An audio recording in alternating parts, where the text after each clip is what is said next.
भैया मैं आप सभी क्लास 10th के बच्चों के लिए एक सवाल लेकर के आया हूँ कि सिद्ध करिए करणी में 3 एक अपरिमेय संख्या है। आइए शुरुआत करते हैं।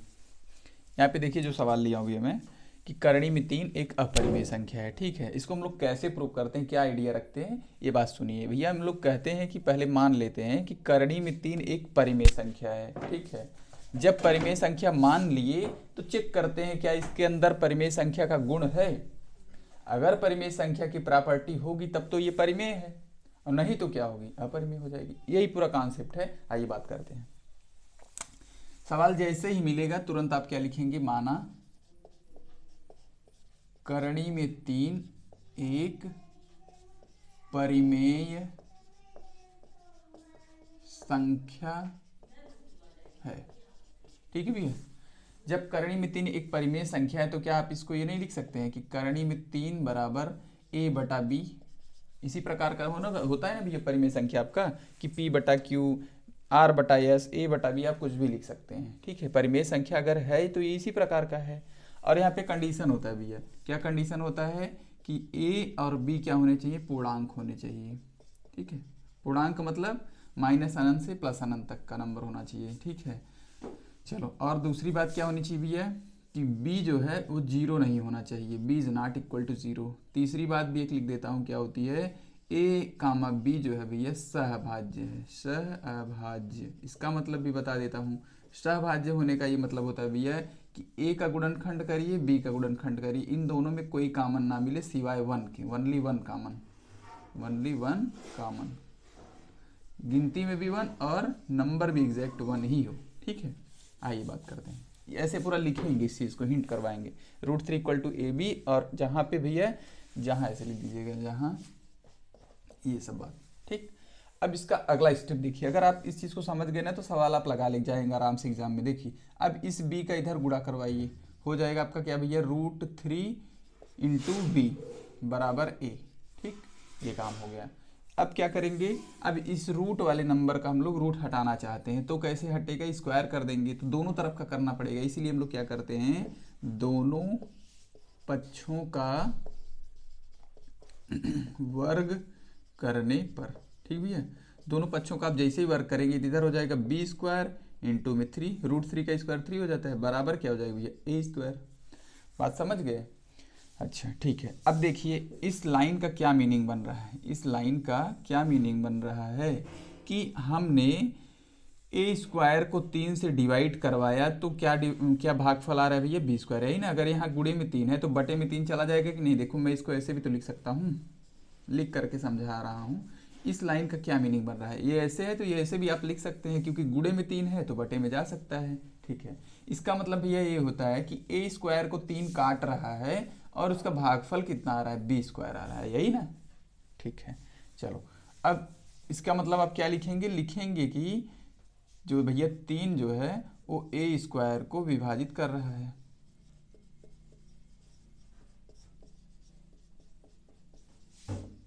ठीक है, अब आप प्रमेय पढ़े थे कि जब ए स्क्वायर को विभाजित करता है तो ए को भी करता है, इसलिए क्या लिखेंगे, इसलिए 3 ए को भी विभाजित करता है। बस एक बार ऐसे लिखेंगे, अभी देखना कैसे सवाल खत्म करता हूं मैं, विभाजित करता है। खाली ध्यान से मेरे स्टेप को देखिएगा भैया, क्या किया मैंने, 3 जब ए को भी विभाजित किया तो ए स्क्वायर को भी विभाजित करता है। आप कोई सा भी नंबर लेके देख लेंगे। ठीक है भैया, चलिए अब क्या लिखेंगे, अब आप जब देखिए, जब ध्यान दीजिए, जब ये ए स्क्वायर को 3 काटा तो भैया बी स्क्वायर आया, तो क्या ए को जब 3 काटेगा तो भी बी स्क्वायर आएगा, नहीं, कुछ और आएगा, कोई और मान आएगा ना, वही बात। तो मान लो कि सी आया, मान लो कि क्या आया भैया, जब जो है हमारा 3 जो है ए को विभाजित किया, तो जब 3 ए को विभाजित किया तो कितना आ गया, सी। तो यहाँ से आप क्या लिख सकते हैं, यहाँ से आप लिख सकते हैं भैया ए इक्वल टू 3c लिख सकते हैं, समझे ना, ए इक्वल टू 3c लिख सकते हैं। ठीक है, अब ध्यान से देखते रहिएगा, इसको आप समीकरण 1 बोल दीजिएगा। ठीक है, अब ये क्या करिएगा, ए का मान समीकरण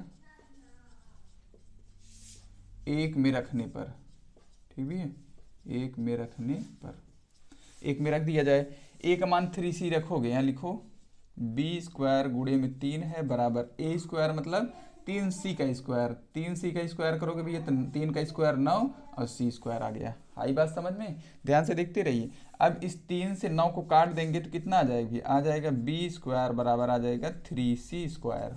दिखा। अब फिर इसी जैसा कंडीशन बना है, देख लो। यहाँ क्या हम लोग सिस्टम समझे थे कि ये जो 3 था a स्क्वायर को काटा था, तो ये जो 3 है किसको काटेगा इस बार, इसके न बटे में जाएगा, b स्क्वायर को काटेगा। इस लाइन से आपको तो समझ में आ गया होगा कि ये जो 3 है भैया b स्क्वायर को काटेगा। यहाँ मैं लिख दे रहा हूँ b स्क्वायर बटे 3 बराबर c स्क्वायर, यही आएगा। तो b स्क्वायर को जब 3 काटा तो कितना आया, c स्क्वायर। इसका मतलब भैया b स्क्वायर जो है 3 से विभाजित हो गया। क्या लिखेंगे, 3 जो है भैया b स्क्वायर को विभाजित करता है, विभाजित करता है। ठीक है, यहाँ के आगे भी थोड़ा हम लोग बगल में चलते हैं क्योंकि ज़्यादा डाउन जाएंगे तो दिखेगा नहीं आपको। 3 जो है b स्क्वायर को विभाजित किया, फिर अगली बार की तरह 3 जब b स्क्वायर को विभाजित किया तो 3 क्या करेगा, b को भी विभाजित करेगा, b को भी विभाजित करेगा। ठीक है। अब देखिए दो बात आपको मिल गया, क्या मिल गया, दो बात आपको मिल गया। पहली बात क्या मिली आपको, 3a को भी विभाजित कर रहा है, 3b को भी विभाजित कर रहा है। इससे क्या मिल रहा है भी आइडिया कि जब a को 3 भी काट दे रहा है, b को 3 भी काट दे रहा है, इसका मतलब कटने का मतलब जानते हैं आप, कटने का मतलब किसी भी संख्या से अगर कोई संख्या कट रही है, जैसे 3 जो है इस a को काट रही है, तो इसका मतलब ये भैया इसके अंदर 3 है। जैसे मैं एग्जांपल देता हूँ, जैसे देखो 1 मिनट रुके रहो, जैसे मान लो ये 6 है, ये 6 है, क्या ये 5 से कटेगा, नहीं कटेगा। क्यों नहीं कटेगा, क्योंकि इस 6 के अंदर भी ये मल्टीपल के रूप में 5 नहीं है, इसलिए नहीं कटेगा। लेकिन 6 जो कि 2 और 3 दोनों से कट जाएगा, क्योंकि इसमें 2 है ना, देखो 2 गुणे 3 से मिलके बना है, तो ये 2 से भी कट सकता है, 3 से भी कट सकता है, 6 से भी कट सकता है। बात समझे ना।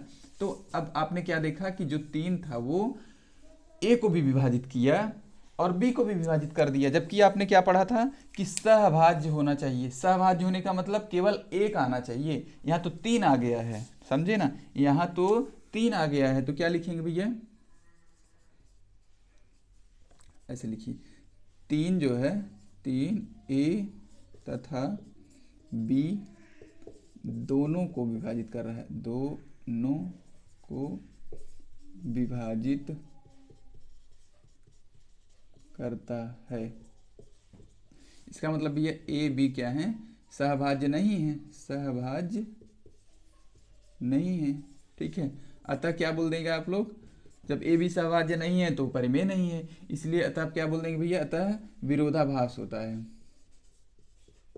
अतः विरोधाभास होता है, विरोध होता है भैया, विरोधाभास होता है कि क्या, कि √3 परिमेय संख्या है, √3 परिमेय संख्या है। इसलिए हम कह सकते हैं,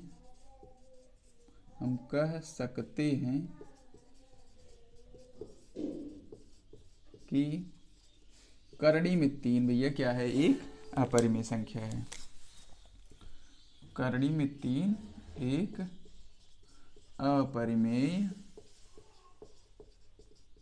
संख्या है।